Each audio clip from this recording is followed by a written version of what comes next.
হয় দেহ দাহ করো, না হলে নদীতে ভাসিয়ে দেব।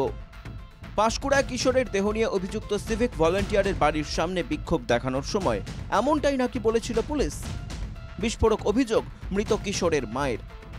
তার আরও অভিযোগ, পুলিশের চাপেই দেহ তাড়াতাড়ি দাহ করতে গিয়ে শেষ মুহূর্তের পারলৌকিক কাজও করা হয়ে ওঠেনি।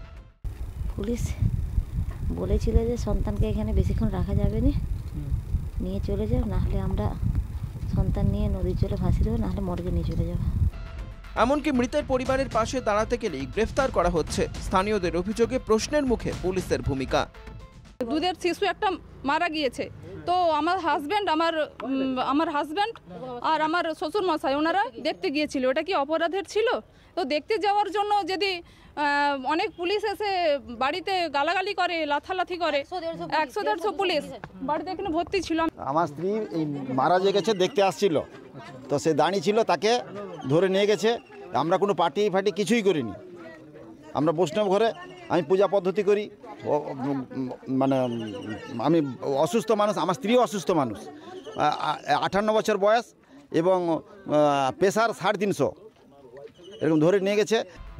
রবিবার সকালে শুভঙ্কর সরকারের নেতৃত্বে মৃতের বাড়িতে পৌঁছে যায় প্রদেশ কংগ্রেস নেতৃত্ব। পুলিশের বিরুদ্ধে ক্ষোভ উগরে দেন প্রদেশ কংগ্রেস সভাপতি, ক্ষোভ প্রকাশ বিজেপিরও। তারপরে আইসি সেদিন নয় বডি পুড়িয়ে দিলেন। বডি পোড়ানোর সময় কি বলেছেন? আমি 5 মিনিট সময় দিচ্ছি। তাদের যে রিচুয়াল, যে প্রসেস, আমাদের যে হিন্দুরা মারা গেলে, মুসলমানরা মারা গেলে, যে সম্প্রদায়ের মানুষ মারা যান, তাদের একটা নিয়ম কানুন আছে। সেই নিয়ম কানুনও পর্যন্ত মানতে দেননি, তাদের দুঃখ থেকে যায়। উনি বলেছেন নদীতে ভাসিয়ে দেবো, নাহলে মর্গে পাঠিয়ে দেবো। এত জুলুমবাজির কি আছে? দেখছেন তো নিরীহ। এটা যদি খুব উচ্চবিত্ত কোনো মানুষ হতেন, পারতেন। এই ঘটনার সঙ্গে রাজনীতির কোনো সম্পর্ক নেই, বিস্তারিত তদন্তের প্রয়োজন আছে, মন্তব্য তৃণমূলের রাজ্য সাধারণ সম্পাদক কুণাল ঘোষের। পাঁশকুড়ায় ঘটনাটির সঙ্গে রাজনীতির কোনো সম্পর্ক নেই।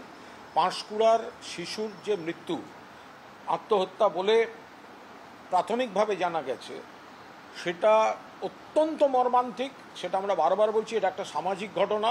আমার মনে হয় এটা পুলিশ প্রশাসন, এটা বিস্তারিত তদন্তের প্রয়োজন রয়েছে। এই ঘটনায় যার বিরুদ্ধে মূল অভিযোগ পরিবারের, সেই সিভিক ভলান্টিয়ারের বিরুদ্ধে এখনো কোনো ব্যবস্থা নেওয়া হয়নি।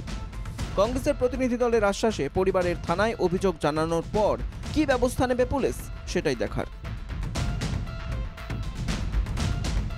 পূর্ব মেদিনীপুরের পাঁশকুড়া থেকে কাজল মাইতির রিপোর্ট, NKTV বাংলা।